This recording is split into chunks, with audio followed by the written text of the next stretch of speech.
It's the girl Angel from the Works of Angel's Hands, coming to you with another video on how to make stewed butternut squash.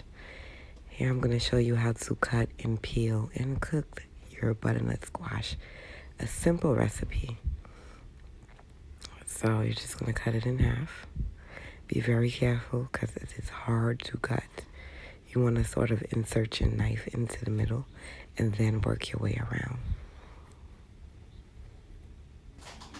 And you want to cut it in half and work with half at a time. So you cut off the tip on the other end, and now we will peel. This is how I like to peel it without a potato peeler. You just go again to make sure you cut slice downwards so you don't hurt yourself. And you continue to work your way around the butternut squash in this matter, just slicing downwards, slicing and cutting off the skin while holding it really firmly, because again the skin is really hard to come off and it's also a little slippery. Did you know that butternut squash is considered a fruit and you can also eat it raw? Butternut squash is rich in important vitamins, minerals, and disease-fighting antioxidants. 1 cup of butternut squash has low carbs, protein, fiber, vitamin A, vitamin C, vitamin E, vitamin B1, B3, B6, B9, magnesium, potassium, manganese, and it's also a good source of calcium, iron, and copper.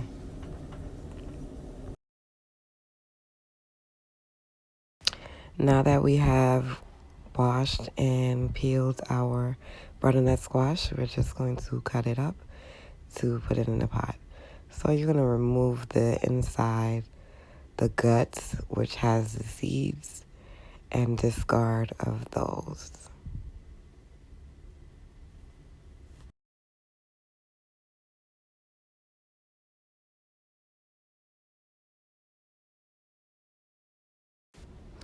Now you just want to cut it in half again and continue to cut it into bite-sized pieces to go in your pot.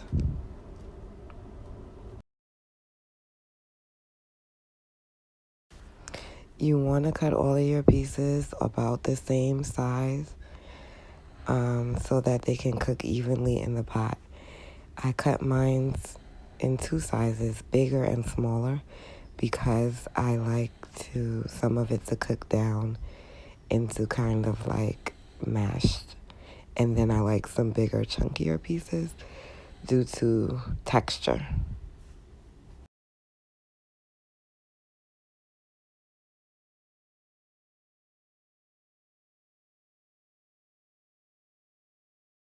And here is what your butternut squash should look like, cut up and ready to go in the pot. You're going to dice up 1 red onion and about 4 pimento peppers. If you do not have pimento, you can use regular green bell pepper or the light green cabano pepper. I'm also going to dice and mince about 8 cloves of garlic to go into my pot. I'm also going to cut up 1 slab of ginger, and that's going to go into the pot whole. I'm going to add some grapeseed oil to my pot. I'm going to make sure that I coat the entire bottom of my pot with this oil. I'm going to go in with my onions.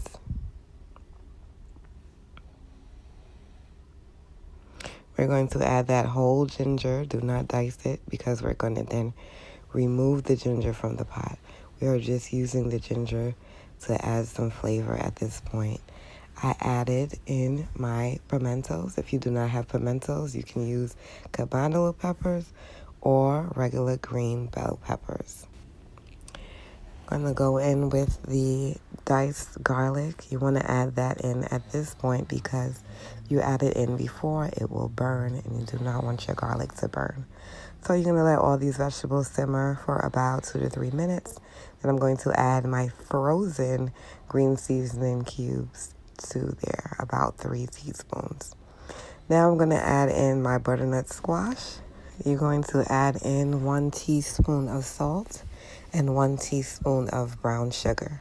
You're going to mix everything up, making sure that you coat all of the butternut squash pieces with the oil and seasoning in the pot. You're not going to add any water to this pot. We're just going to let it steam and cook and release its own natural juices, which will also help flavor and make this taste so delicious, guys. You want to continue to stir this around every 5 to 7 minutes just to make sure that it's not sticking. And you will see it continue to release its juices and get soft and tender.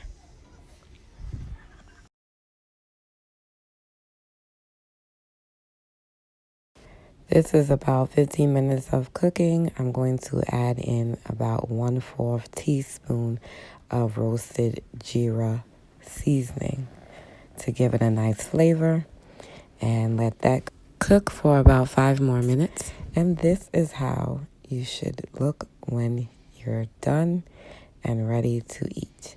You have stewed butternut squash with basmati rice is what I served it with, and a little bit of beef for my meat eaters.